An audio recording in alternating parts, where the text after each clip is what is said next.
I'm about to head into a self-driving car for the first time in my entire life. We have a Waymo that's right here. I'm about to hop in. Come along with me. What's up, Lee? Hey. How's it going? Hey, good to meet see you. Yeah. Likewise. So this is it, huh? Yeah, hop on in. Okay. You'll take that side? Yeah, I'll take this side. Okay, so here we go. Yeah. So where is our driver? Case in here. That's pretty cool. Vehicle approaching. Uh-huh. Warns you so that you don't open the door. And then, so do you then say, let's get going? Yeah, I'll let you do it. You can hit resume ride if you want. Nice. Okay. Experience the magic. So the suitcase here. All right, this is pretty freaking crazy. How's it going? Good. Good to see you. Yeah. Have we met in person before? No, this is our first time. Okay, yeah. Okay, I won't film the whole thing, but let me Feel free. just show a little bit. This is actually insane. This is like crazy. I'm freaking out. We're driving on the streets of San Francisco right now. We got a bus in front of us, and this thing is just totally doing it without a driver. That's nuts. Can I ask you a couple questions? Yeah. So, okay, first of all, do you want to introduce yourself? Lee Edwards, partner at Root Ventures. Nice. So how long have you been riding in these type of cars for? I got into cruise in November of last year, and then Waymo maybe 2 months ago or so. Wow. And you're not freaked out at all that there's no driver here? No. I was, I think, on my first ride a little bit, especially like pulling up to stop signs or crosswalks, but then honestly, it's the main way I get around when I can. So I'm pretty used to it at this point. Nice. So how many trips do you think you've taken on this? I can tell you, I've taken... So here it is, the car. So is it gonna just take us around in a circle?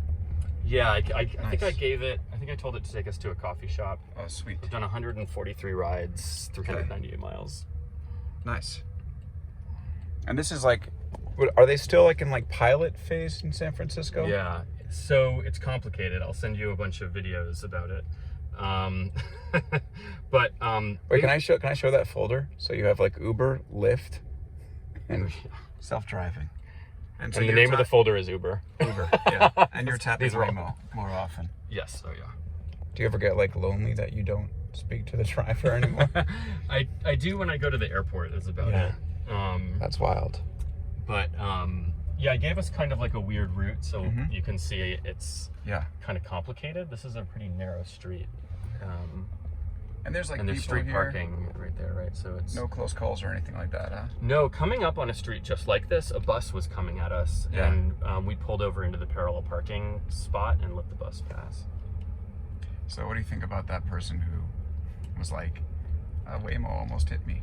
Oh, I replied to him. Oh, yeah. Yeah.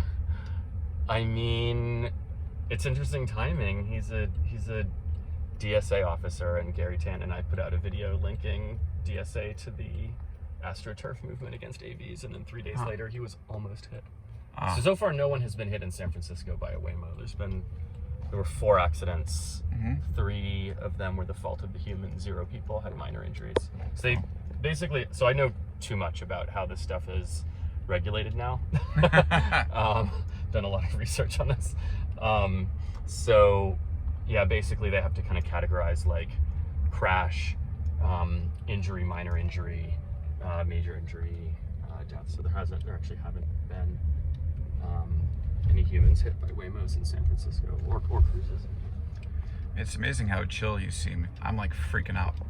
You'll get used to it by the end. Yeah. So I brought in a skeptic, someone from San Francisco Chronicle, who was like definitely freaking out about it.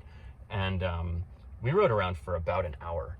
And then she was just totally chill with it by the end, and then wrote a really positive article. Interesting. Yeah. Emily Hoven, if you know her, she's great.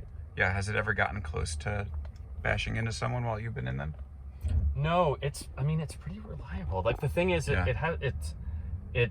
so if you look at the reporting on Ubers, Lyfts, and yellow cabs, when it comes to incidents, a huge number of them, I want to say about half of them, are related to distracted driving, drinking, or being tired. and so it obviously doesn't do that. Its reaction time is nearly instant, and it has 360 vision, right? Constantly. Yeah, up top here. Like it doesn't have a blind spot. In fact, it sees further and it sees more things than we do, and in like LiDAR. So it's not just in like the visible spectrum. It has like a depth finder. I mean, these are not easy streets to ride on.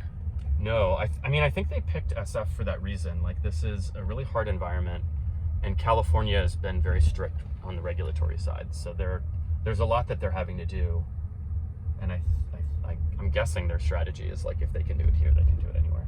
Yeah. All right, Lee. Thanks for showing us around. Yeah, for sure. Well, everybody, I'm just gonna say this is crazy. First trip ever, but definitely not the last. I already trusted it's been 5 minutes. Maybe a little bit too credulous, but we'll see. All right, see you later.